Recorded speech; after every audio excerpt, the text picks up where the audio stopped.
सीमा धड़कते दिल से ससुराल पहुंची। अपनी तलाकशुदा बड़ी ननद देवरानी के रूखे व्यवहार की खबर भी उसे मिल चुकी थी। वे सुहागरात के कमरे में आई तो उसने देखा कि पूरा कमरा अस्त व्यस्त सा पड़ा हुआ था।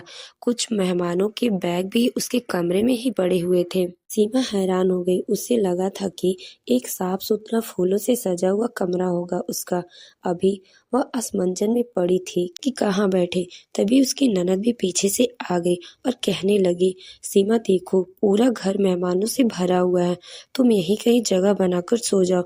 आज की रात प्रतीक भी तुम्हारे पास नहीं आएगा। इससे भी मैंने और मेहमानों के साथ ही सोने के लिए कह दिया है।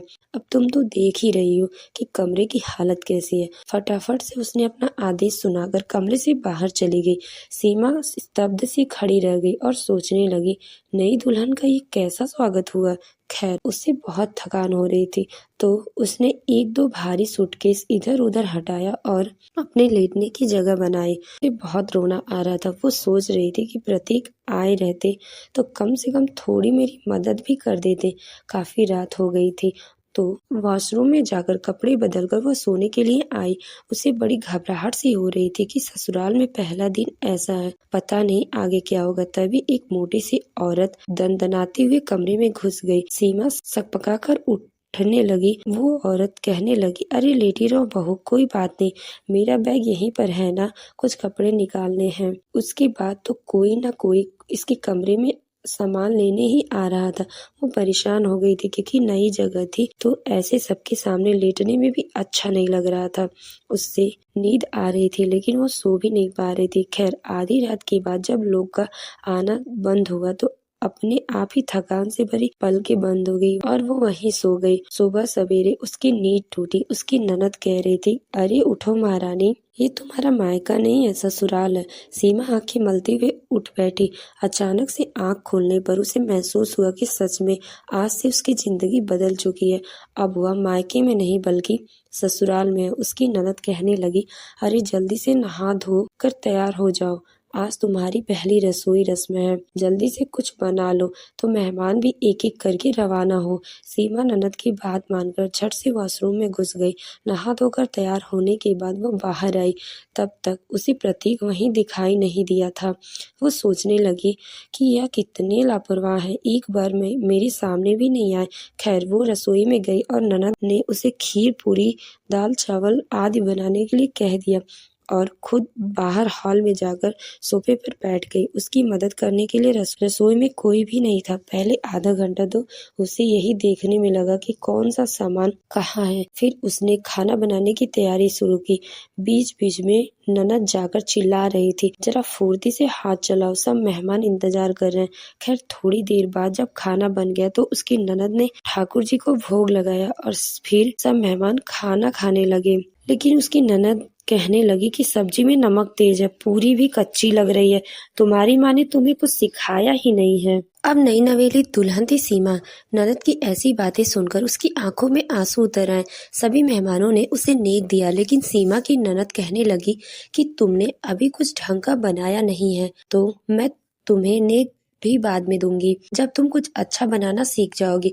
सीमा को वैसे भी रुपए पैसे की लालच नहीं था लेकिन उसे लग रहा था कि कम से कम उसकी ननद प्यार से बात तो कर सकती थी। खैर, अभी तो शुरुआत थी। धीरे धीरे उसकी ननद हर बात में उसे ताने मारने लगी कि तुम गरीब परिवार से आई हो, इसीलिए तुम्हें कोई काम ढंग से नहीं आता, तुमने तो कभी ऊंचे लोगों का रहन सहन देखा ही नहीं होगा। सीमा ननद के ताने सुनकर तड़प कर रह जाती। एक दिन ऐसे ही दिवाली की शॉपिंग करनी थी तो प्रतीक सीमा से बोला कि तुम तैयार हो जाओ, हम शॉपिंग पर चलते हैं। तब देवीना गुस्से में कहने लगी, भाई ये हमारे साथ कहाँ जाएगी, ये तो गरीब परिवार से आई है, इसे कहाँ पता होगा कि हम लोग कैसे क्वालिटी का सामान खरीदते हैं। प्रतीक थोड़ा झुंझला उठा और कहने लगा, दीदी, जब मेरी शादी की बात चल रही थी तब आपने यही कहा था कि मुझे गरीब परिवार की लड़की से ही शादी करनी चाहिए क्योंकि वह गरीब परिवार से आएगी तो हम से दबकर रहेगी। तब मैं आपको कितना समझाया था कि ऐसा सोचना गलत है। किसी को भी दबा कर रखने की क्या ज़रूरत है। उस वक्त आपने कुछ नहीं कहा था, लेकिन आपने अपनी मनमानी की थी। आपने मेरे लिए सीमा को पसंद किया था। सीमा वैसे तो मुझे पसंद आई थी, क्योंकि मुझे इसका बात व्यवहार अच्छा लगा। अरे, कितने लोग ने तो यहाँ तक कह दिया था कि सीमा ना तो सुंदर है और ना ही ज़्यादा संपन्न परिवार की है, तो आप लोग ये शादी क्यों कर रहे हैं। लेकिन मुझे किसी बात से कोई फर्क नहीं पड़ता, क्योंकि मैं सीमा के गुणों को देख रहा हूँ। और आपने क्या देखा? आपने यही देखा ना कि सीमा ज़्यादा सुंदर नहीं रहेगी, इसका मायका गरीब परिवार से है, तो आप उसे दबा कर रखेंगी। लेकिन ये बात बहुत गलत है दीदी। शॉपिंग पर तो मैं अपनी पत्नी को भी साथ लेकर जरूर जाऊंगा। अब जो भी हो, जैसे भी हो, मेरी पत्नी है, तो इसका लिहाज से आपको इसे सम्मान देना चाहिए, ना कि दबा कर रखने की कोशिश करनी चाहिए। देवीना गुस्से में बोली, तो अब इसके आने की बात तू मुझे सही गलत समझाएगा। मैंने कह दिया ना, ये दिवाली की शॉपिंग पे हमारे साथ नहीं चलेगी तो नहीं चलेगी। प्रतीक कहने लगा, तो मैं भी नहीं जाऊंगा। इतना कहकर वह अपने कमरे में चला गया। देवीना सीमा को गुस्से में घूरते हुए बोली, भाई बहन के बीच में झगड़ा करवाकर पड़ गई कलेजे को ठंडक। सीमा रो पड़ी। वह तुरंत बोली, दीदी मुझे शॉपिंग पर नहीं जाना, मैं इन्हें समझाती हूँ। इतना कहकर वह कमरे में गई और प्रतीक से कहने लगी कि आप दीदी के साथ शॉपिंग पे चले जाइए ना।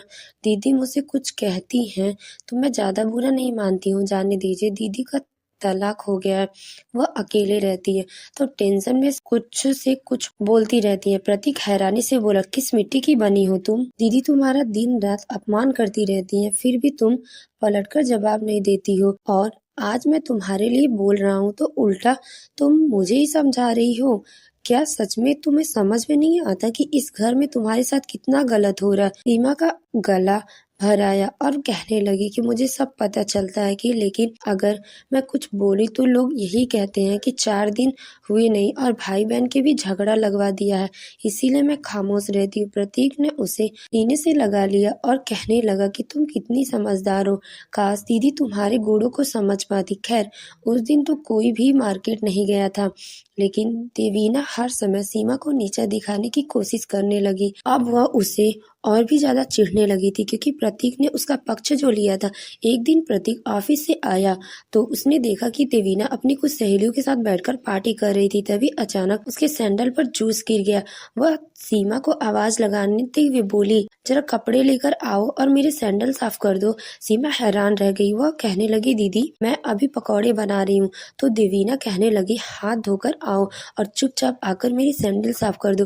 प्रतीक से रहा नहीं गया, वह गुस्से में बोल पड़ा, रुको दीदी, ये आप क्या बोल रही हो? अपनी सहेलियों के सामने मेरी पत्नी का अपमान करना चाहती हो तुम? देवीना गुस्से में बोली कि तेरी पत्नी गरीब घर से आई है, उसे जूते चप्पल साफ करने की आदत होगी, तुझे बीच में बोलने की जरूरत नहीं है।